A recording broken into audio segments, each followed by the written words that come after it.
Good morning students, I hope you are all fine. तो आज के हमारे जो करंट अफेयर हैं उनके बारे में डिस्कस करते हैं। जो सबसे पहला हमारा करंट अफेयर है वो है FICCI। ये अभी रिसेंटली न्यूज में था कल, क्योंकि प्रधानमंत्री मोदी जी ने इसकी 93rd मीटिंग अटेंड की है ऑनलाइन। तो इसका सबसे पहले क्वेश्चन यही पूछ सकते हैं आपसे कि इसकी फुल फॉर्म क्या है FICCI की। तो इसकी फुल फॉर्म है federation of Indian chamber of commerce and industries. तो ये तो होगी इसकी फुल फॉर्म। अब उसके बाद ये पूछ सकते हैं कि इसका ये है क्या, क्या काम है इसका। तो it is a business organisation. ये क्या है? बिजनेस ऑर्गेनाइजेशन है। तीसरा क्वेश्चन क्या पूछ सकते हैं यहाँ पे आपसे कि ये कब एस्टेब्लिश हुई थी। तो ये एस्टेब्लिश हुई थी इन 1927 और ये एक नॉन प्रॉफिट ऑर्गेनाइजेशन है, मतलब इसका उद्देश्य कोई लाभ कमाना नहीं है, ठीक है। और जो नेक्स्ट क्वेश्चन यहाँ पे बन सकता है वो ये बन सकता है कि इसका हेडक्वार्टर कहाँ पे है। तो FICCI का हेडक्वार्टर कहाँ पे है? दिल्ली में। उसके बाद जो नेक्स्ट हमारा करंट अफेयर है वो है आत्मनिर्भर भारत। आत्मनिर्भर भारत आपने सुना ही होगा, ये मई में लॉन्च किया था प्रधानमंत्री नरेंद्र मोदी जी ने। तो यहाँ पे आपको एग्जैक्ट क्वेश्चन ये मिल सकता है कि आत्मनिर्भर भारत कब लॉन्च की गई। तो ये ध्यान रखना है, इट इज लॉन्च 12 मई 2020। तो डेट एग्जैक्ट आपको याद रखनी है, 12 मई 2020। अब उसके बाद ये पूछ लेंगे कि इसका उद्देश्य क्या था बनाने का। तो इसकी जो मेन उद्देश्य था बनाने का, to make self sufficient India, कि आत्मनिर्भर बने ताकि उसको किसी देश पे डिपेंड ना होना पड़े किसी भी सामान के लिए। तभी हमने यहाँ पे एक चीज भी सुनते आ रहे हैं इस साल से कि बायकॉट चाइना's प्रोडक्ट, है ना।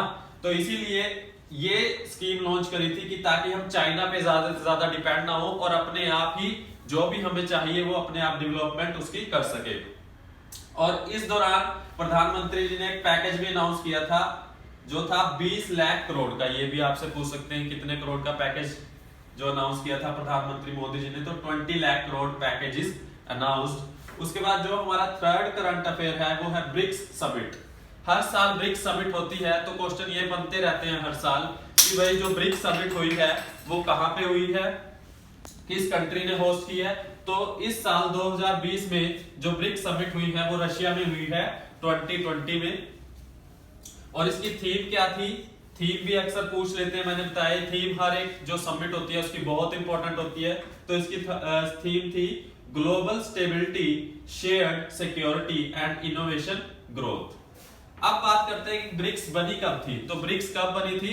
2009 में। और इसके मेंबर्स कौन है? इसके नाम से ही क्लियर हो रहे हैं इसके मेंबर्स कौन है। B से ब्राजील, R से रशिया, I से इंडिया, C से चाइना एंड लास्ट में साउथ अफ्रीका। सबसे लास्ट में इस जो समिट को ज्वाइन किसने किया था? साउथ अफ्रीका ने, लगभग 2011 में। नेक्स्ट जो है इसका एम क्या है? To promote peace, security and development. तो ये भी बहुत इंपॉर्टेंट है, यहां से क्वेश्चन आने के पूरे चांसेस हैं। उसके बाद जो हमारा नेक्स्ट करंट अफेयर है वो है वर्ल्ड इन्वायरमेंट डे। तो क्वेश्चन, क्योंकि इन्वायरमेंट का मुद्दा आजकल बहुत ही इंपॉर्टेंट है, तो आपसे क्वेश्चन सिंपल सा ये भी पूछ सकते हैं कि वर्ल्ड इन्वायरमेंट डे कब मनाया जाता है। तो कब मनाया जाता है? 5 जून एवरी ईयर। हर साल 5 जून को क्या मनाया जाता है? World environment day. अब क्वेश्चन दूसरा यहां से ये पूछ सकते हैं कि भाई 2020 में थीम क्या थी वर्ल्ड इन्वायरमेंट डे की। तो बहुत अच्छी थीम थी, टाइम फॉर नेचर। तो ये क्वेश्चन भी आपके पास आ सकता है, what is the theme of world environment day in 2020। तो क्या याद रखना है आपने? Time for nature. उसके बाद नेक्स्ट जो हमारा करंट अफेयर है वो है जल जीवन मिशन। ये मिशन भी अक्सर न्यूज में आता जा रहा है। तो सबसे पहले तो यही क्वेश्चन बन गया कि जल जीवन मिशन लॉन्च कब हुआ था। तो ये लॉन्च हुआ था 2019 में। अब इसका मेन एम क्या था ये भी पूछ सकते हैं। इसका मेन एम था to provide household tap water connection to every household by 2024। हमारी कंट्री में अभी भी कुछ जो स्टेट्स है वहां पे विलेजेस ऐसे हैं जहां तक अभी तक पानी नहीं पहुंचा। तो इसका मेन एम यही है कि हर घर में टैप वाटर प्रोवाइड कर सके। कब तक टारगेट लिया हुआ है? 2024। और अक्सर जब भी कोई हम स्कीम पढ़ते हैं तो कई बार क्वेश्चन में ये भी पूछ लेते हैं कि वो किस मिनिस्ट्री के अंडर आती है। तो यहाँ पे वो कौन सी मिनिस्ट्री होगी इसके अंदर? इस मिनिस्ट्री के अंदर ये स्कीम आती है मिनिस्ट्री ऑफ जल शक्ति। और ये रिसेंटली ही मिनिस्ट्री बनी है। कब बनी है ये? 2019 में। ठीक है जी। तो ये थे हमारे आज के करंट अफेयर्स। आई होप ये आपको पसंद आए होंगे।